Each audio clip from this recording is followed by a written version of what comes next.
Third time's the charm, I think. I've tried to record a review for this album 3 times and I just can't seem to get my thoughts quite right.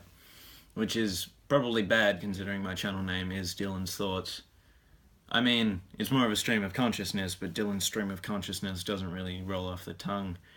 Anyway, if you've been a long time fan of Dylan's stream of consciousness, you'll know that I've mentioned teen suicide in a couple of the outros for some of my videos. I always said I'd get around to reviewing this album in particular, but never did.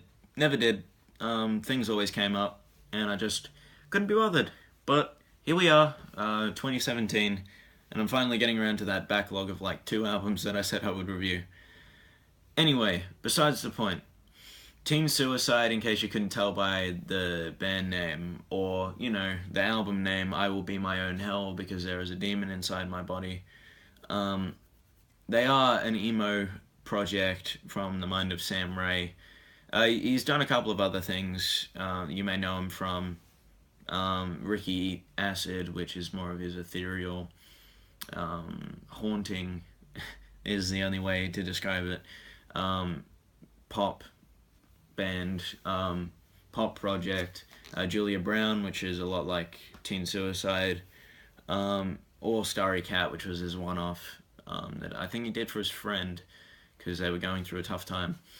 But yeah, Teen Suicide I've always been a fan of ever since, get this, a member of a Simpsons forum recommended them to me. This album was put in an album discussion thread on that website, and I checked it out, and it really connected with me. I know at the time, in case any of them are watching this, I reviewed it kind of meh. I think I gave it a 7 out of 10, but that's because I didn't really understand it. But when I revisited it a couple of months, maybe 2 months later, I realized I wasn't listening to it at the right time in my life. You know, when you think of a band called Teen Suicide, you kind of expect them to be the soul-crushing, draining band you picture when you picture a band called Teen Suicide. And that's kind of what they are. But not on this album, not as much. Especially on the B-side of this record, which doesn't really come with the Apple Music version of it. You can get the sense that they are the sad, spaced-out band that you would expect, but on the A-side, not so much. They have a lot of guitar-driven songs, almost rock and roll-esque tracks that really capture you like that and pull you through at an immense pace. I know a couple of them are only a minute and a half long, but they're still fantastic. I have a couple of my favorite songs of all time by this band on this record. Dan Collins versus the Maryland Judicial System. Have You Been Eating That Sandwich Again? Cop Graveyard. Just saying those names out loud, you can't think of another band that they would fit so well with. But yeah, the juvenile song names aside, they are fantastic pieces of craft.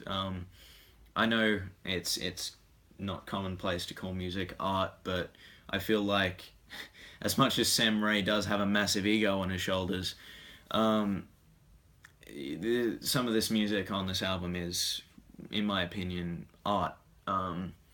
I love the use of a slow opener and slow closer to bring this record in full circle. You're given your expectations are subverted during the intro song, and which is an instrumental.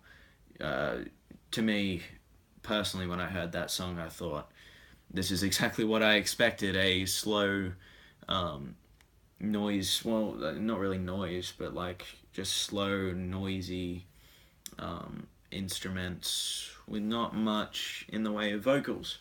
And then you jump right into the second song, which I think is Give Me Back to the Sky, which is, it's hard to describe this band and these songs that have been put on this record, but Give Me Back to the Sky is just intense in the use of strings, the use of the backing vocals, the almost choral effect. You know, like there's an almost chorus at the end of that song, "Get Me Back to the Sky," and there's also a lot of tongue-in-cheek humor. I wouldn't call it humor. It's more of a placed bits of abstract. I find them funny. I don't know if other people will. But there's the phone call at the end of Dan Collins, where this guy says he's taunting whoever's on the other end of the phone, saying, "Look at the big man. You'll get what's coming to you, pal." It's a way of taking you into the scene of the song. There's also the domestic fight that happens at the end of "Have You Been Eating That Sandwich?" and the Simpsons reference that you only get on the Apple Music version of this record, from Secrets of a Successful Marriage, I think it is. But yeah, the A side of this record really is a guitar-driven, almost intense experience. Aside from the ending couple of tracks, Grim Reaper, The Same Things Are Happening to Me Even in My Dreams, and of course the outro track, Swallow. Grim Reaper slows the album pace down to a beautiful crawl. It's not a terrible decision to put such a slow song after the almost quick, intense anger that is spewed out over the intense guitar riffs. But it's a great way to finish off the record, especially with the slow melodic song of The Same Things Are Happening. And then you get to the B-side of the record, which contains some of my most favourite tracks, like Know the Moon and If I Cleaned Everything, which are beautiful, slow piano songs. There's a lot that can be said about this record, in terms of the lyrics, the instrumentation, Sam Ray's passion for lo-fi bedroom music, but it's really just an all-in-one package if you're looking for this kind of music. I know at that point in my life I wasn't really thinking, oh, let's go listen to some guy with an almost terrible singing voice yell over what sound like he's being smothered by his instruments. But when I found it and I really gave it a listen, I realized this is something I love. I really have to give props to Sam for producing such a clean record while still making it sound like he produced it in his bedroom.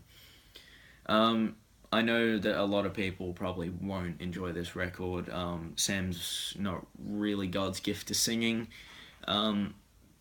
but that's not what he was going for at all. This isn't an audition for a singing competition or anything. It's his vehicle of expressing the angst he was obviously feeling at that point in his life. And I know that some people won't be a fan of the fact that his voice is so buried underneath his instruments, but again, on songs like Have You Been Eating That Sandwich, the fact that he's being smothered by all his instruments brings out the intense lyrics and the almost burning anger that he's obviously feeling when he's playing this song. And also just that guitar riff is insane.